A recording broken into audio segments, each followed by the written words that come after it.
बिस्मिल्लाहिर्रहमानिर्रहीम अस्सलाम वालेकुम। Welcome back with lecture number 67। Lecture number 67 में आज हम डिस्कस करेंगे एपीआई गेटवेज़ को। एपीआई गेटवेज़ हमारे पास क्या होती हैं जी? An APIs an application programming interface होता है एक, ठीक है। और मोस्टली जो है एपीआईज कौन यूज़ कर रहे होते हैं? डेवलपर्स यूज़ कर रहे होते हैं। डेवलपर्स अपने कोडिंग के अंदर डिफरेंट मॉड्यूल्स को एक्सेस करने के लिए एपीआईज यूज़ करते हैं। मैं पहले आपको एक छोटी सी एग्जांपल देता चलूँ। जब हम लोग AWS कंसोल के अंदर लॉगिन करते हैं तो AWS कंसोल के अंदर लॉगिन करने के बाद आप लोगों ने देखा होगा हमारे पास एक डैशबोर्ड आता है, उसके अंदर सारी सर्विसेज लिखी हुई हैं, ठीक है। जैसे ही हम EC2 के ऊपर क्लिक करते हैं तो क्या होता है? हमारे पास EC2 की सर्विस ओपन हो जाती है। अगर हम S3 के ऊपर क्लिक करते हैं तो हमारे पास क्या होता है? S3 की सर्विस ओपन हो जाती है। तो बेसिकली यहाँ पे क्या हो रहा होता है? API ही कॉल्स हो रही होती हैं, ठीक है। हर सर्विस का एक एंड पॉइंट जो है वो डैशबोर्ड पे इंटीग्रेट किया होता है एक नेम के साथ, ठीक है। जैसे ही हम उस नेम पे क्लिक करते हैं वो क्या होता है? एक एपीआई कॉल होती है और आपका जो एंड पॉइंट उसके साथ इंटीग्रेट हुआ होता है, उस एंड पॉइंट हर एक सर्विस का एंड पॉइंट होता है। EC2, S3, डेटाबेस, जो भी आपकी VPC, ठीक है, तमाम सर्विसेज का क्या होता है? एक एंड पॉइंट होता है। तो जैसे ही एपीआई कॉल होती है तो वो उस एंड पॉइंट के थ्रू आपको वो सर्विस क्या हो जाती है? एक्सेसिबल हो जाती है, ठीक है जी। तो ये रियल टाइम एग्जांपल है आपके पास। AWS query API provides HTTP आप रिक्वेस्ट करना चाह रहे हैं, API HTTPS रिक्वेस्ट करना चाह रहे हैं, ठीक है। और इसके आगे फिर डिफरेंट एक्शंस होते हैं, गेट करना है, पोस्ट करना है, डिलीट करना है, वट एवर, काफ़ी सारे एक्शंस होते हैं। तो हम इन एक्शंस को अभी डिटेल में इतना नहीं देखेंगे, ठीक है। बेसिकली ये डेवलपर का जो है वो लेक्चर है, डेवलपर एसोसिएट का। जस्ट आर्किटेक्ट में आप लोगों को थोड़ा सा ओवरव्यू देना है, एपीआई होती क्या है, बेसिकली काम कैसे करती है। और डिटेल लैब भी नहीं है, लैब जो है वो हम इंशाल्लाह डिस्कस करेंगे एसोसिएट में।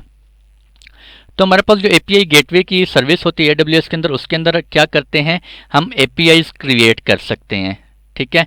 एपीआईज बेसिकली कौन यूज़ कौन कर रहा होता है? बेसिकली आपके डेवलपर्स यूज़ कर रहे हैं, ठीक है, who want to build applications to use this APIs. For example एक डेवलपर है, जावा का डेवलपर है, उसने एक एप्लीकेशन क्रिएट की है। एप्लीकेशन क्रिएट करने के बाद कुछ देर बाद एक एंड्रॉयड का डेवलपर आता है, वो कहता है जी मुझे एक्सेस दो, मैंने कुछ चेंजेस करनी है या कुछ और एक मॉड्यूल जो है वो ऐड करना है या वट एवर। तो जावा का डेवलपर क्या करेगा? एक एपीआई क्रिएट करेगा। एपीआई क्रिएट करने के बाद वो एपीआई किसको दे देगा? आपके एंड्रॉयड डेवलपर को दे देगा। एंड्रॉयड डेवलपर ने जब भी उस एप्लीकेशन को एक्सेस करना होगा तो वो किससे एक्सेस कर रहा होगा? आपके एपीआई के थ्रू उस एप्लीकेशन को, ठीक है।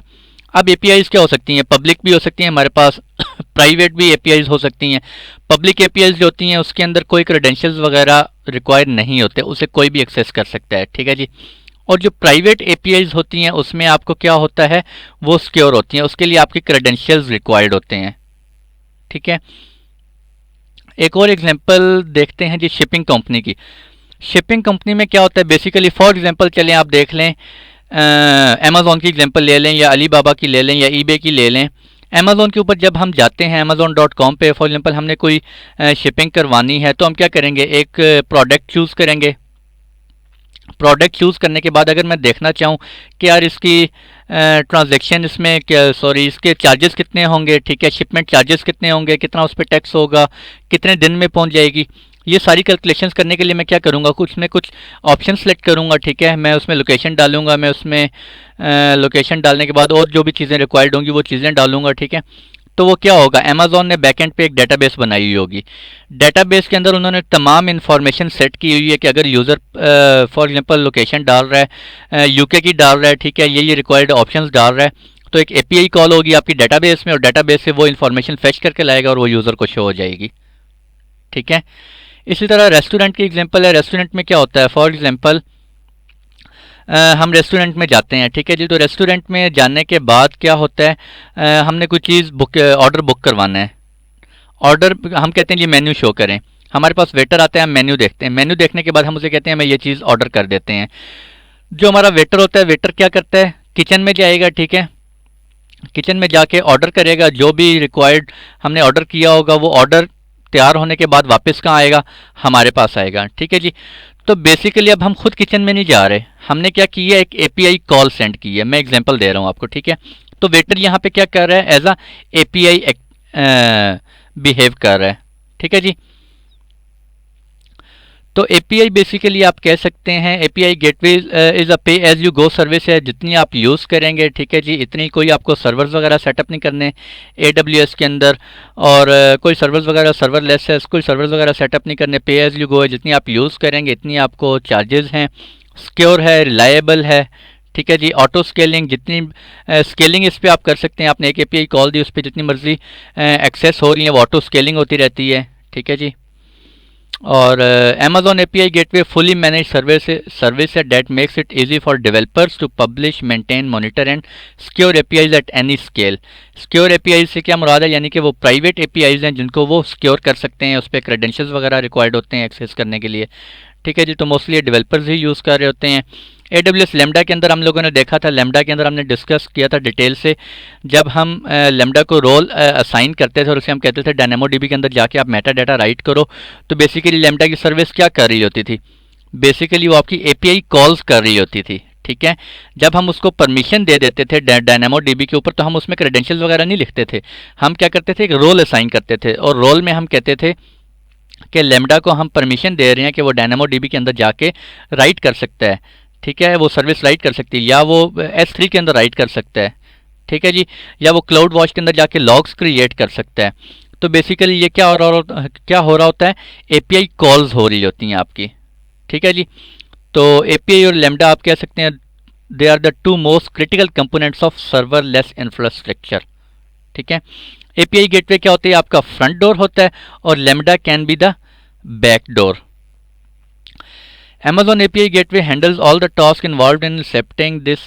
ठीक है, आपकी 1000 ऑफ कंकरेंट API कॉल्स हों, Amazon API Gateway उसको इजीली मैनेज कर लेता है, हैंडल कर लेता है। ठीक है, 1000 ऑफ API कॉल्स भी अगर आ रही हैं, उसके अंदर आप ट्रैफिक मैनेजमेंट कर रहे हैं, ऑथराइजेशन कर रहे हैं, API पे किसको एक्सेस है किसको नहीं, ये सारा कुछ हम मैनेज कर सकते हैं API Gateway के अंदर। ठीक है जी।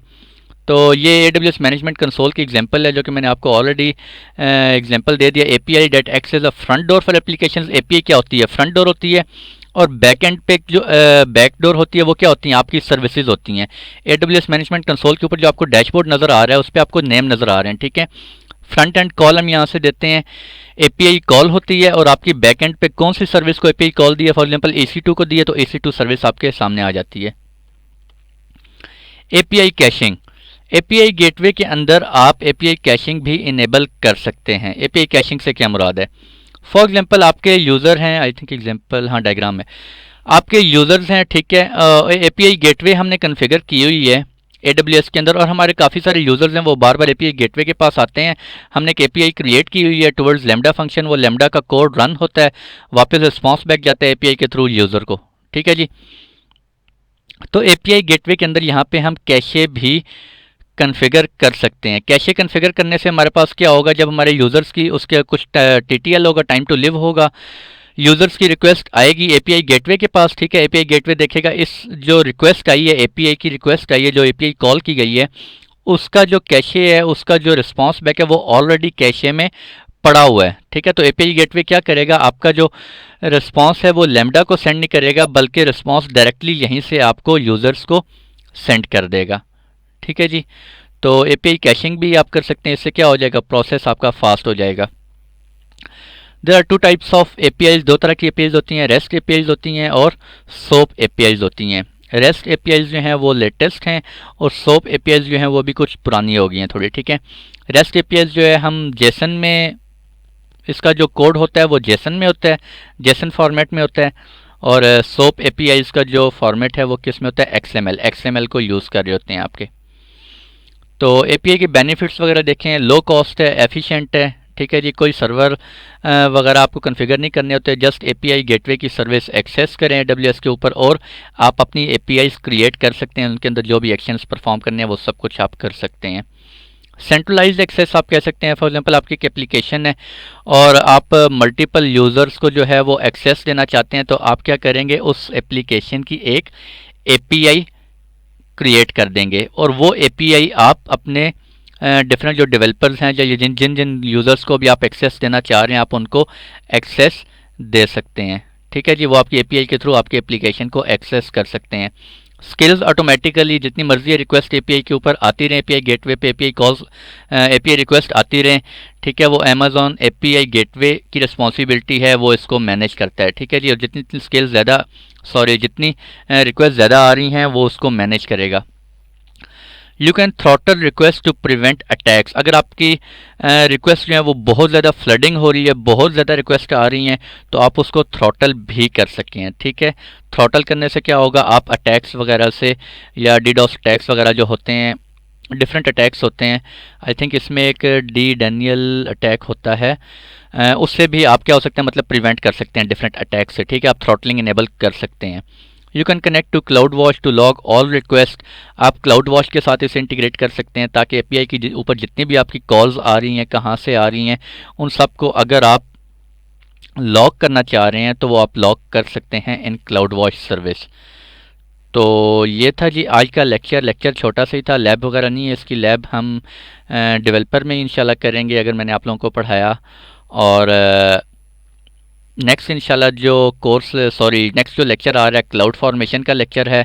Very very very important lecture है, ठीक है। बहुत डिटेल से इंशाल्लाह आप लोगों को उसको पढ़ाना है मैंने। एक एक पार्ट को डिस्कस करेंगे। और लैब्स होंगी, काफ़ी सारी लैब्स होंगी, उसमें हम वीपीसी क्रिएट करेंगे, EC2 इंस्टांसेस क्रिएट करेंगे, डिफरेंट रिसोर्सेज क्रिएट करेंगे, बहुत कुछ करने वाला है क्लाउड फॉर्मेशन में, ठीक है जी। और क्लाउड फॉर्मेशन के बाद इंशाल्लाह जो आ रहा है वो ECS आ रहा है, डॉकर से रिलेटेड कुछ लेक्चर्स होंगे। तो आज के लिए इतने रखते हैं, इंशाल्लाह मिलते हैं आप लोगों से नेक्स्ट लेक्चर में। तब तक के लिए खुश रहें जी, दुआओं में ज़रूर याद रखें। अल्लाह हाफिज़।